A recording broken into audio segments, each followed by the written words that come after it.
সালামু আলাইকুম সবাইকে। একটা মজার কথা বলি, হ্যাঁ, আওয়ামী লীগ ৩ বার ব্যান্ড হয়েছে এই দেশে, বুঝছেন? 3 বার ব্যান্ড হয়েছে। তো ব্যান্ড বলতে কি আসলে এবার তো আর ব্যান্ড হয় নাই, জাস্ট কার্যক্রম নিষিদ্ধ হয়েছে। বাট এর আগের বার দুইবারই ব্যান্ড হয়েছে ভাই।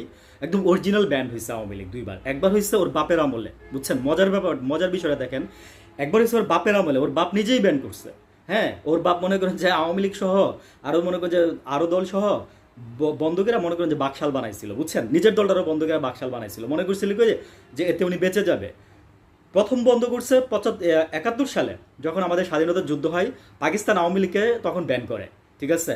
দ্বিতীয় ব্যান করে ওর বাপ 75 সালে, বুঝছেন? পরে জিয়াউর রহমান 79 সালে আইসা আবার সবাইকে একসাথে নিয়ে মনে করেন যে ইয়ে করে কি যেন, নতুন সব কিছু, সব দল খুলে, সব পত্রিকা পত্রিকা খুলে। ইভেন এই যে কতগুলো পত্রিকা বন্ধ ছিল, আপনি জানেন? এই যে ইত্তেফাক, আজকে ইত্তেফাকও বন্ধ করে রাখা হয়েছিল তখনকার দিনে, বুঝছেন? আমরা ইতিহাস জানি না, বুঝছেন? আমরা ইতিহাস জানতে চাই না, ইতিহাস জানতে আমাদের কষ্ট লাগে।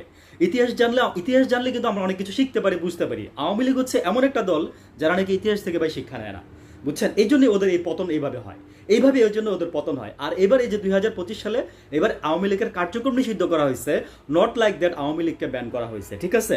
এখানে সবাই একদম নিট অ্যান্ড ক্লিয়ার থাকেন, আওয়ামী লীগকে নিষিদ্ধ করা হয় না। তো যাই হোক, কথা প্রসঙ্গে বলে এইভাবে যে এই নিয়ে আওয়ামী লীগ 3 বার ব্যান হয়েছে, ঠিক আছে? তো এই হলো আওয়ামী লীগ ভাই, বুঝছেন না? ওকে, থ্যাংক ইউ, আসসালামু আলাইকুম।